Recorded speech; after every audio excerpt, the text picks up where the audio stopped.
ग्राम का नाम है काला दिघी। गहरे जंगलों से घिरा यह गांव एक छोर पर खड़ा है, एक परित्यक्त जमींदार का घर। स्थानीय लोग कहते हैं इस घर में कभी जमींदार देवनारायण राय रहते थे, लेकिन एक रात अचानक उनका पूरा परिवार गायब हो गया। कुछ लोग कहते हैं उस रात के बाद से घर की खिड़की में एक छोटी लड़की दिखाई देती है। उसकी आंखें दो जलती हुई आग की गोलियों जैसी हैं। यह कहानी राहुल और उसके दोस्तों के लिए एक जिज्ञासा का विषय बन गई थी। इसलिए एक रात राहुल और उसके 4 दोस्त अभी, तमाल, सुदीप्त और सायन ने इस रहस्य की जांच करने का फैसला किया। अमावस्या की रात, हवा भारी और अजीब तरह की ठंडी थी। हाथ में टॉर्च और मोबाइल कैमरा लेकर 5 दोस्त जमींदार के घर की ओर बढ़े। घर के सामने पहुंचकर उन्होंने देखा मुख्य द्वार आधा खुला था। एक विशाल काला गेट, उसके ऊपर लताएं छड़ी हुई थीं और दरारों से घर के अंदर की छायाएं दिखाई दे रही थीं। तमाल भूत होते तो हमें बुलाकर स्वागत करते।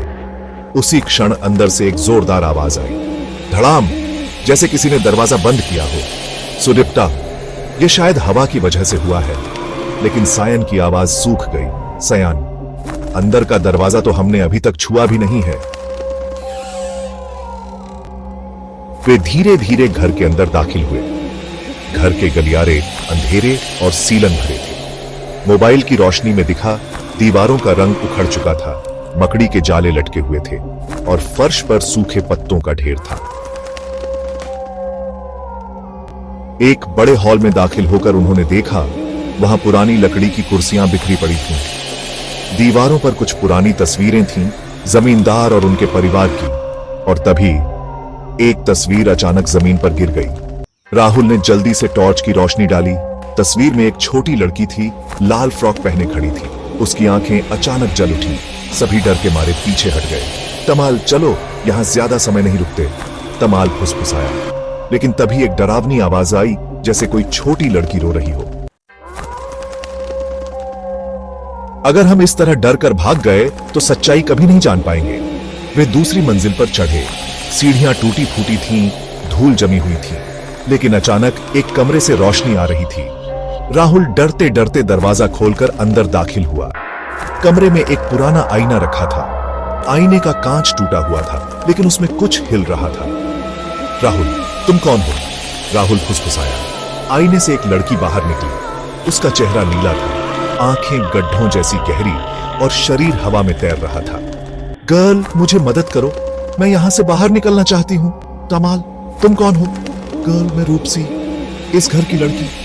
मेरे पिता ने मुझे इस आईने में बंद कर दिया। मैं आज तक मुक्त नहीं हो पाई। लेकिन तभी हवा में जोरदार हंसी की आवाज गूंजी। एक काली छाया धीरे धीरे आईने से बाहर निकली। शैडो, तुमने गलती की, यह मेरा राज्य है। आईने से एक विशाल छाया मूर्ति निकली। उसके लंबे हाथ, खोखली आंखें और फुसफुसाती आवाज थी। शैडो, क्या तुम सोचते हो इतनी आसानी से यहां से निकल पाओगे? राहुल ने एक लकड़ी का टुकड़ा उठाकर आईने की ओर फेंका। पल भर में आईना चकनाचूर हो गया। फिर जोरदार चीख की आवाज आई, पूरा घर जैसे हिल गया। वह काली छाया मूर्ति धीरे धीरे सिकुड़ने लगी और एक समय पर धुएं की तरह गायब हो गई। रूपसी की छाया ने एक हल्की मुस्कान दी और कहा, गर्ल, तुमने मुझे मुक्त कर दिया, मैं अब आजाद हूं। यह कहकर वह धीरे धीरे हवा में विलीन हो गई। सुबह जब राहुल और उसके दोस्त घर से बाहर निकले तो उन्होंने देखा पूरा घर जैसे खंडहर में बदल गया था। सुदिप्ता, क्या यह हमारी आंखों का धोखा था? तामल, शायद नहीं। उस दिन के बाद से गांव में कभी भी जमींदार के घर की खिड़की में कोई छाया नहीं देखी गई। लेकिन जो लोग गहरी रात में आईने में देखते हैं, वे कहते हैं कि अब भी एक लड़की की फुसफुसाहट सुनाई देती है। गर्ल, मैं वापस आऊंगी।